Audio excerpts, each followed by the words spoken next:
Hey y'all, I first want to apologize that I have not uploaded a video until just now this week. My husband and I own our own HVAC business, and 'tis the busy season. Literally, I've been not stay at home mom, a single mom for basically the last 2 weeks. My Not this week, but last week, my husband did not get home before 10 o'clock a single night.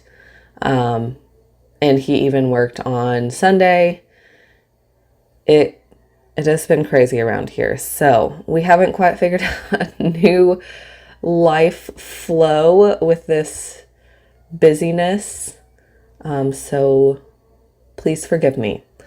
The first thing we ate on this week of pantry meals was fried fish and pasta salad. I do not know exactly what I put in that specific fish fry batter. Is that the right word? It's not really a batter. Breading? I'm not sure.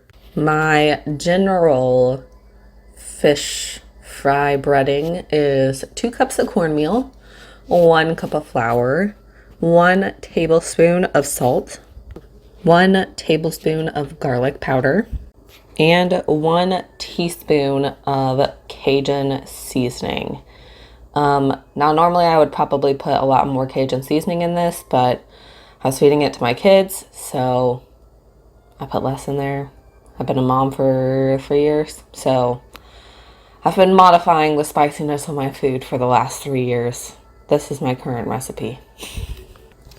Anyways, I give that a good mix, and then I just thoroughly coat my pieces of fish.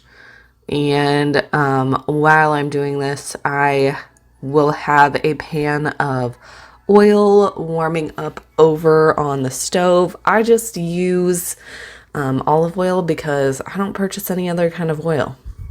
I just only purchase olive oil.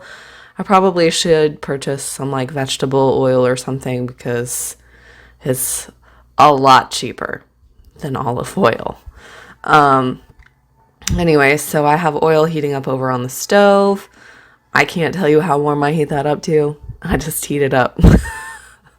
And then after my fish is all breaded and the oil is warm, I put my fish in my oil. And I don't deep fry it, I pan fry it. So that means I have enough oil to cover like half of the fish fillet. And then I have to flip my fish over. So that the other side can get fried. So I very, very rarely deep fry anything.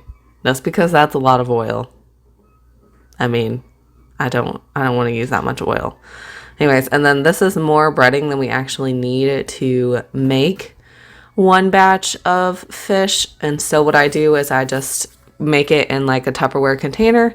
And after we're done using it this time, I throw it into the deep freezer.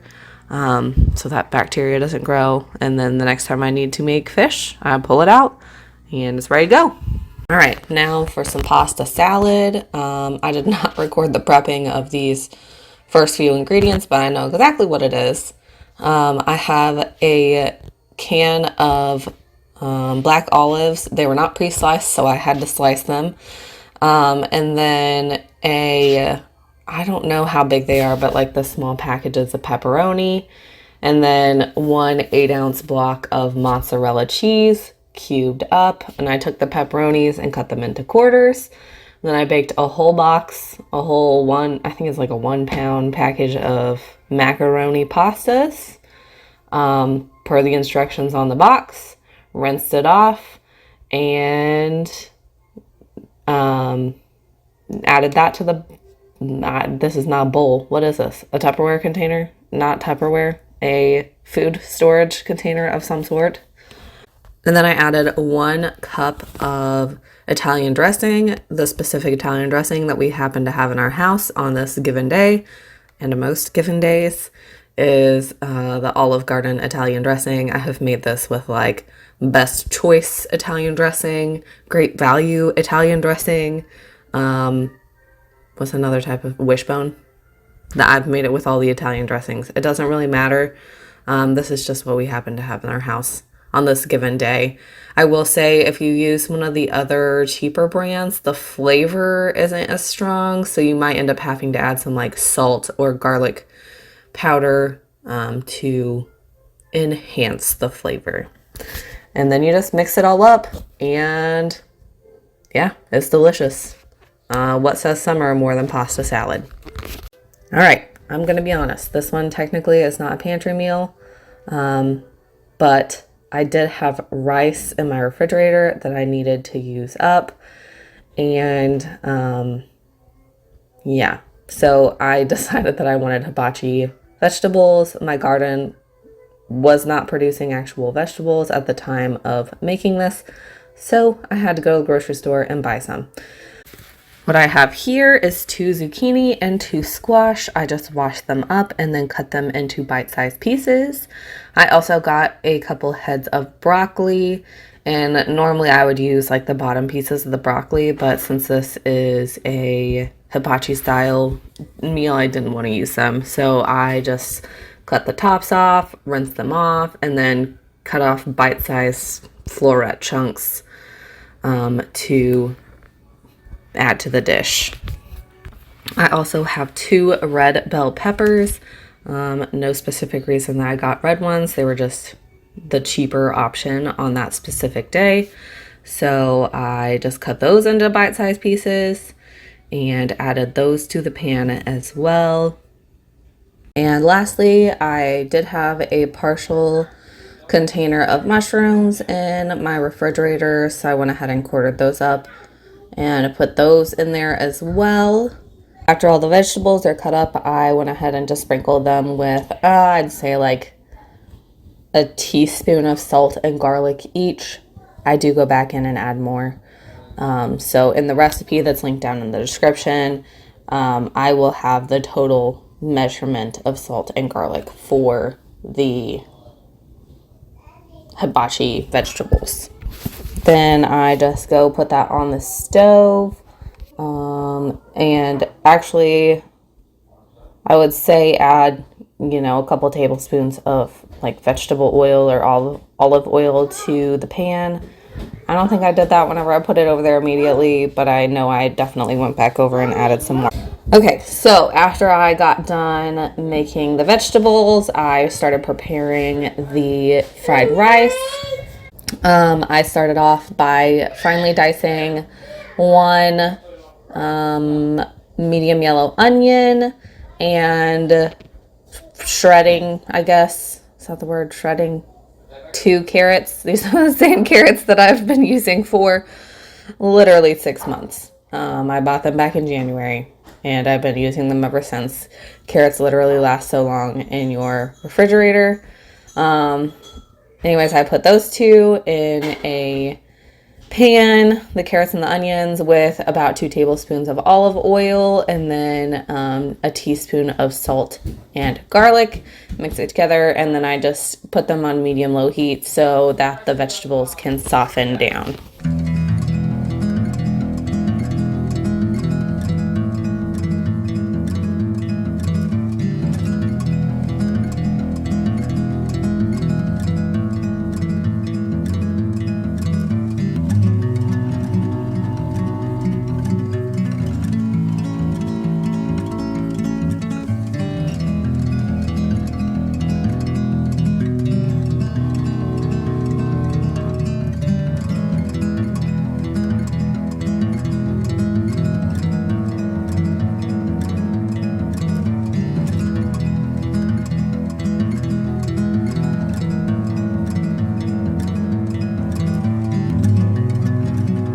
Okay, and then while I have all of that going, I scramble, I think, 6 eggs and throw those in a pan so that those can get cooked up, so I can add those into the fried rice whenever that step gets ready. So I've got 3 pans going here. My hibachi vegetables, my onions and carrots for my fried rice, and some eggs for my fried rice.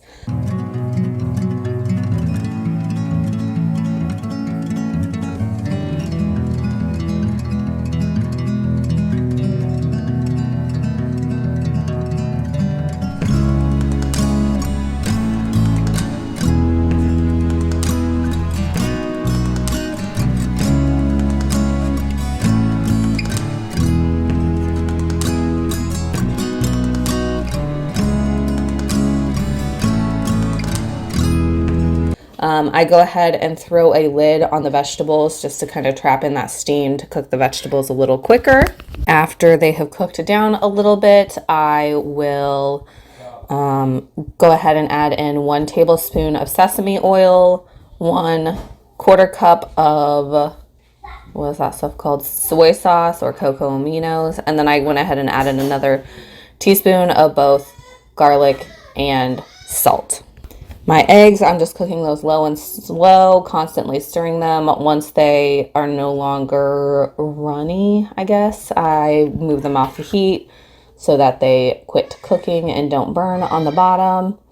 Now that my, onions and carrots are soft, I went ahead and added a little bit more olive oil, probably just about a tablespoon. And then I dump in whatever rice I have. I'm not entirely sure how much it is. I'm going to guess it's about 2.5 cups of rice. So I add that in, mix it around, kind of let it cook a little bit. And then I add a couple tablespoons of soy sauce to the mixture, mix that together really well.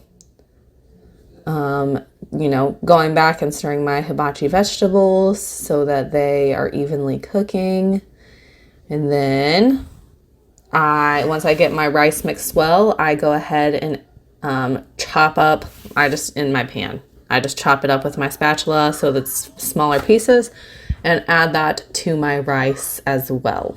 I let the rice cook for just a couple seconds, 30 seconds to a minute, I guess. And then I call it done.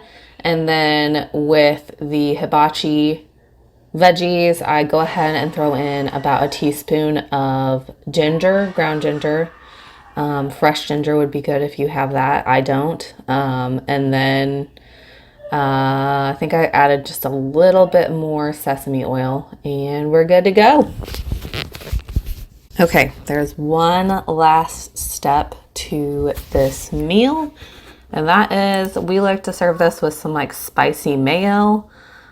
So I usually take just half a cup of mayonnaise, a couple tablespoons of sriracha, and 1 tablespoon of sugar. You can make this as spicy as you want, as not spicy as you want.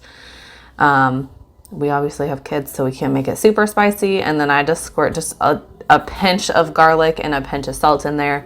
We top our food with this. It is dang delicious. It's one of my favorite meals. I love going to hibachi restaurants. I love making this at home. It's such a simple meal to make at home. We love it. And lastly, this is not a recipe, but I was just going to show you what we have been doing with the few zucchinis and squash that we have been harvesting. We just put them into a pan with a little bit of bacon grease until they start to soften up, and then we add eggs and scramble them all together.